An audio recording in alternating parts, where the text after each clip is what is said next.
Hi, I'm Dr. Jacob Teitelbaum. Do you wish you could get a good night's sleep? You're not alone. About 70 million Americans have problems with sleep disorders and insomnia. So we're going to teach you today how to optimize sleep easily.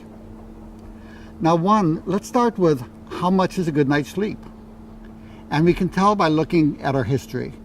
130 years ago, the average night's sleep in the United States, average, was 9 hours a night. We're now down to 6.5. So for those of you who get 9 hours of sleep, that's not being a sleep glutton. I do recommend you aim for at least 7 to 8 though, instead of the average 6.5 hours a night that most people are getting. Now a couple simple sleep hygiene tips.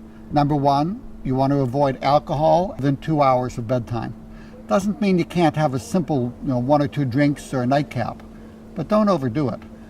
Caffeine should be done earlier in the day and not at bedtime.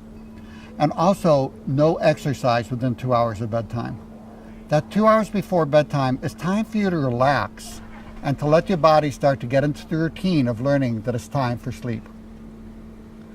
Now, in addition, some people find that they have trouble falling or staying asleep. You may find that simple herbs can make a big difference. For example, there's a mix of 6 herbs that will leave most people sleeping like a puppy. The wild lettuce, Jamaican dogwood, hops, theanine, valerian, and passion flower make an outstanding sleep combination, and these can all be found in a product called the Revitalizing Sleep Formula.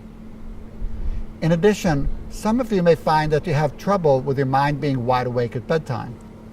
If this is the case, a very simple mix of phosphatidylserine and ashwagandha will help lower the cortisol stress levels that really are what keep people's minds wide awake. So if you want to go ahead, you can do the product called Sleep Tonight, which has a mix of those too. A couple other tricks: if you're waking up at 2 in the morning to 4 in the morning wide awake, it may be happening for several reasons.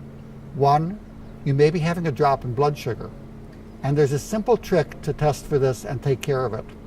Simply eat a 1-ounce protein snack before bedtime, like a hard-boiled egg, some cheese, a couple slices of meat, or a handful of nuts. If that leaves you sleeping through the night, you have your answer. In addition, if you have acid problems in the middle of the night, just take half a teaspoon of baking soda and put in 4 ounces of water right before bedtime. And that will often take care of that as well. So it's not hard to get a good night's sleep, and you will feel so much better. I'm Dr. Jacob Teitelbaum, wishing you great health.